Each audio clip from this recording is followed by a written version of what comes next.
آپ کا میزبان شوکت مغل اور آپ دیکھ رہے ہیں voice of Pakistan Urdu. Voice of Pakistan Urdu ایک نئی اسٹوری کے ساتھ حاضر ہو گئے۔ آج جو میرے مہمان ہیں اس پروگرام میں، سابقہ سینئر وائس پریزیڈنٹ پی وائی آؤ پنجاب پیپلز پارٹی کے شمیم عباس صاحب، ان کو میں اپنے پروگرام میں ویلکم کہتا ہوں۔ شمیم عباس صاحب بڑی دل خراش باتیں ہیں، اقتدار میں ایک دوسرے کو یہ بھائی ہے، یہ فلاں ہے، یہ فلاں ہے، اقتدار طور پر جو ہے یہ ضروری بات ہے جو میں آپ سے گزارش کر رہا ہوں، اس کو سمجھنے کی ضرورت ہے۔ سر اس باتوں کو چھوڑیں سر، وہ بات کچھ سمجھنا چاہیے بغیر اس ملک کا نظام، اس ملک میں خلفشار، اس ملک میں جو موجودہ بحران ہے اس کا حل ہی نہیں ہے۔ سر آپ کے کہنے سے یا میرے کہنے سے یہ خلفشار ختم نہیں ہوگی۔ میری گزارش پہلے پوری ملک کو چلایا گیا ایک سودی نظام کے تحت۔ آج آپ کو جتنی سزا مل رہی ہے اسٹیٹ کے غریب لوگوں کو بھی مل رہی ہے، ان حکمرانوں کے ناکردہ گناہوں کی سزا مل رہی ہے۔ میں یہ کہنا چاہ رہا ہوں اس میں نون شین کوئی بھی نہیں ہے۔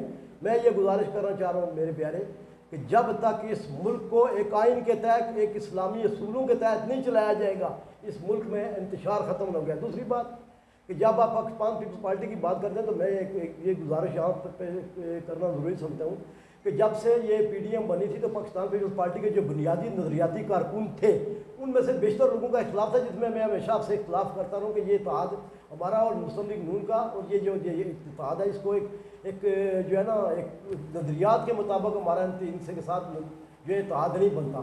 تو اب جب کہ یہ اتحاد بھی تقریباً جو ہے وہ ایک آپس میں انتشار کا شکار ہے، تو پھر بھی اس بات کا یہی جواب ہے کہ جب تک ہم ایک اسلامی فلاحی ریاست بنانے میں اس ملک کو اپنا کردار ادا نہیں کریں گے، سیاستدان جو بڑے سیاستدان ہیں، اور آپس میں مل بیٹھ کر جب تک ایک آئین کے مطابق اس ملک کو نہیں چلائیں گے تو یہ چیزیں سر ہوتی رہیں گی اور یہ ہوتی رہیں گی۔ شمیم باز صاحب بات کو گول کر گئی جی، تو میں اگلی بات پہ جانا چاہ رہا ہوں۔ شمیم باز صاحب یہ مجھے بتائیں کہ کیا یہ مجھے بتائیں شمیم باز صاحب ایک منٹ میں جا کے جانے دیں سر، میرا کام ہے سوال کرنا، آپ کا کام ہے جواب دینا، آپ جان نہ دے سکیں کوئی بڑی بات نہیں۔ آپ یہ مجھے بتائیں کہ نگران وزیر داخلہ ماشاءاللہ ایک منجے ہوئے خاندانی، ایک قانون اور آئین کے مطابق کام کر رہے ہیں، ان کو صبح سے بڑے کہیں ٹویٹر کیے جا رہے ہیں، آپ نے غلط بیان دیا۔ انہوں نے تو یہ بولا ہے جی میاں صاحب آئیں ایئرپورٹ پہ قانون کا سامنا کریں، وہاں پہ کوئی عوام کا ایسا معاملات نہیں ہوں گے، تو ان کو سب سے پہلے قانون کے سامنے ان کو پیش ہونا چاہیے۔ ساتھ ہی اس کے ری ایکشن بے شمار جواب آنے شروع ہو گئے۔ رانا ثناء اللہ صاحب نے جواب دیا کہ شیخ رشید صاحب اپنا لات دیکھ لیں، اس کے بھی آپ دیکھ لیں۔ یہ دھمکی کہاں جا رہی ہے سر؟ آپ تھوڑا سا مجھے بتا دیجیے۔ گزارش ہے جی کہ پاکستان پیپلز پارٹی دنیا پاکستان کی ایک واحد جماعت ہے جس نے ڈیموکریٹک سسٹم کی بحالی کری اور اس ملک میں قانون کی حکمرانی کے لیے ہمیشہ قربانیاں دیں اور قائدین سے لے کر کارکنوں تک قربانیاں دی گئی ہیں۔ تو ہمارا کسی کی جماعت کا نہ ہی ہم نے کبھی پریشر لیا، نہ ہم ملک سے بھاگے اور نہ ہی ہم نے کبھی یہ سوچا ہے کہ ہم یہ اپنے مقدمات کو چھوڑ کے تو جا کے غیر ملکی ملکوں میں جا کے پناہ لیں گے۔ یہ تو پاکستان پیپلز پارٹی کا ہمیشہ سے شیوہ ہے، آپ اس بات کو اچھی طرح سے جانتے ہیں۔ دوسری بات ہو گئی جی کہ سرفراز مفتی صاحب نے جو بیان دیا ہے، میں تو یہاں پہ یہ بات کہنا ضروری سمجھتا ہوں کہ اگر اس ملک کو آئین و قانون کے تحت نہیں چلایا جائے گا، سرفراز مفتی صاحب ہوں، کوئی اور وزیر داخلہ ہو، جب تک اس ملک میں آئین اور قانون کی حکمرانی نہیں ہوگی تو یہ انتشار سر بڑھتا ہی رہے گا، یہ نہیں ختم ہوگا۔ تیسری نمبر بات آپ جب کہہ رہے ہیں کہ وزیر داخلہ صاحب نے جو بیان دیا ہے، رانا ثناء اللہ صاحب کی بات ہم نے کی ہے نا، جی رانا ثناء اللہ صاحب ابھی دیکھیں ان کا بیانہ ہر ہفتے بعد چینج ہوتا ہے۔ وہ پہلے ووٹ کو عزت دو کا بیانہ تھا، ابھی استقبال کا چکر ہے، جب وہ نیب ترمیم کیس کھلے اب ان کے پھر دل میں آیا کہ جی وہ ہم گرفتار نہ ہو جائے، ہمارے ساتھ بھی چکر نہ ہو جائے۔ تو دیکھیں جب تک آپ ان عدالتوں کو آ کر فیس نہیں کریں گے، جب تک آپ قانون کا سامنا نہیں کریں گے، تو پھر آپ اگر یہ امید لگا کے بیٹھیں کہ ہمیں کوئی ادارہ سپورٹ کرے گا، ہم باہر آئیں گے، ہم ہیرو بن جائیں گے، تو ہیرو جو ہے وہ محترم بینظیر بھٹو شہید کا ایک نظریہ تھا اور انہوں نے ہمیشہ کہا تھا کہ باقی سب 0-0 عوام ہیرو، تو عوام ہیرو ہیں جو اس کو منتخب کریں گے۔ عوام ہیرو ہے۔ شمیم باز صاحب آپ یہ مجھے تھوڑا سا بتا دیجیے کیونکہ میرے پروگرام کا وقت ختم ہونے والا ہے۔ آپ اس دور میں جتنی آپ کی عمر پارٹی کے اندر گزری ہے، جو معاملات میں ہیں، آپ نے کس وزیر داخلہ کو اچھے کردار میں، اچھے انداز میں، اچھے معاملات میں پایا؟ دیکھیں جی میں मोहतरम रहमान मलिक मरहूम साहब का नाम लेना चाहूँगा कि वो एक ऐसे वज़ीर दाखिला थे जिन्होंने हमेशा कानून की ईमानदारी के लिए काम किया। उसके बाद जो हमारी जमात के लिए भी बहुत अच्छे एक इंसान थे। उसके बाद चौधरी निसार साहब थे जी, उनका मैं उनको वो मुस्लिम लीग नून से उनका ताल्लुक है, लेकिन चौधरी निसार साहब ने बस बहैसियत वज़ीर दाखिला मेरे तक यहाँ तक रिपोर्ट थी कि वो बाद मुस्लिम लीग के MNA मुस्लिम लीग नून के MNA भी जाते थे तो गैर कानूनी काम करने से मदद कर देते थे। उन्होंने काम किया, लोगों को देखे काम नज़र आता है, उसको किसी को या किसी का सर्टिफिकेट लेने की ज़रूरत नहीं होती। ऐसे ही तो बाकी आखिरी जो बात मैं ये करने जा रहा हूँ कि ये इस मुल्क का निज़ाम या इस मुल्क को उस वक्त तक फलाही स्टेट नहीं बनाया जाएगा जब तक इस मुल्क में रूल ऑफ लॉ और आइन और कानून की हुक्मरानी नहीं होगी। और पाकिस्तान पीपल्स पार्टी में हमेशा इस सिस्टम को बचाने के लिए, इस मुल्क में आइन और कानून के को जो है वो लागू करने के लिए एक मुसर किरदार अदा किया और कुर्बानियाँ दी हैं।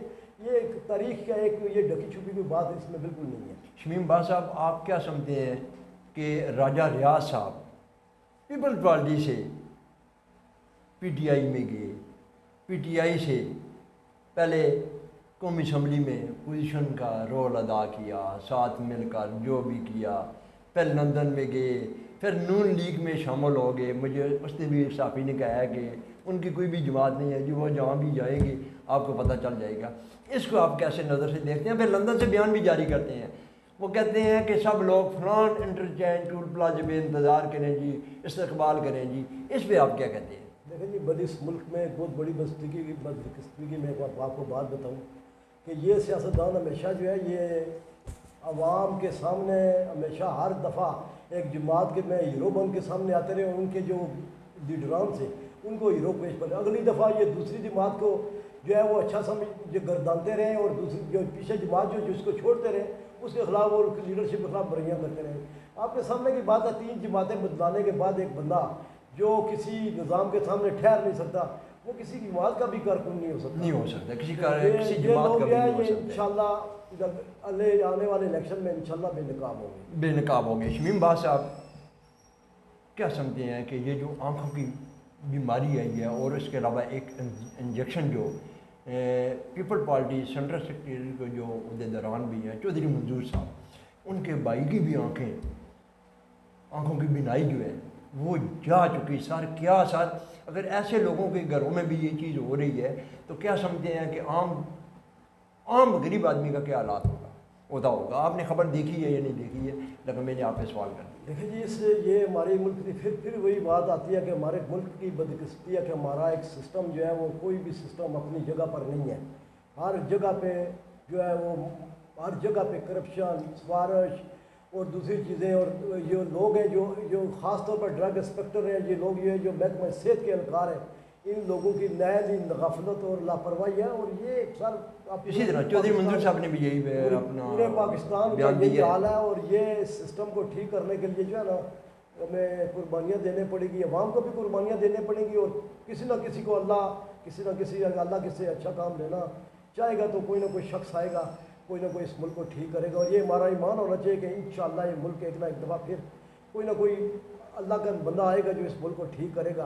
मैं इस बारे में कतई ये नहीं कहता हूँ कि वो किसी जमात से होगा, लेकिन अल्लाह पाक जिससे काम लेना चाहेंगे इंशाअल्लाह इस मुल्क को एक दफ़ा फिर ये उम्मीद रखनी चाहिए हमें, आवाम को भी उम्मीद दिलाने चाहिए कि एक ना एक दिन कोई ना अल्लाह का बंदा कोई मसीहा आएगा और इस मुल्क को ठीक करेगा इंशाअल्लाह। इस मुल्क को ठीक करेगा। शमीम बाज साहब, रहमान मलिक साहब से आपके बड़े तलक़ात थे। आखिरी सवाल, खालिद मलिक साहब नज़र नहीं आ रहे हैं सर, उनके बारे में आप क्या कहते हैं? क्या वो पीपल पार्टी का हिस्सा नहीं है? क्या इस पार्टी के अंदर नहीं है? देखिए जी, मेरे इल्म में है कि खालिद मलिक साहब, रहमान मलिक साहब के जो बेटे हैं बड़े जी, मेरे ख्याल उमैर मलिक नाम है, इस तरह का कोई नाम है मेरे जहन में, सब नाम है, उनको कोई ओहदा सौंपा गया है और उनकी फैमिली इंशाल्लाह जल्द आप देखेंगे इंशाल्लाह सियासत में आएगी। ये मेरा यकीन है और उनको आना भी चाहिए क्योंकि उन लोगों ने खिदमत की सियासत को फ़रोग़ दिया। खालिद मलिक साहब को सियासत में आना चाहिए। शमीम बाज साहब ने बड़ा अच्छा एक पैगाम दिया है कि लो तबका जो है, जो मिडिल क्लास के लोग हैं, अगर जिस पार्टी के साथ वो नहीं है तो उस पार्टी के अंदर जान नहीं है। अपने मिडिल क्लास के लोगों को, आम वर्करों को, आम शहरियों के साथ आपका रवैया, आपका सलूक, उनके लिए मसाइल का उनका हल अगर नहीं करेंगे तो आपकी कामयाबी कभी नहीं हो सकती। इस मुल्क के लिए वो लीडर दे जो अल्लाह पाक को भी पसंद हो और इस मुल्क को भी पसंद हो। میرے پروگرام کا وقت ختم ہوا چاہتا ہے. اپنا بہت سا خیال رکھیے. اپنے میزبان شوکت مغل کو اجازت دیجیے.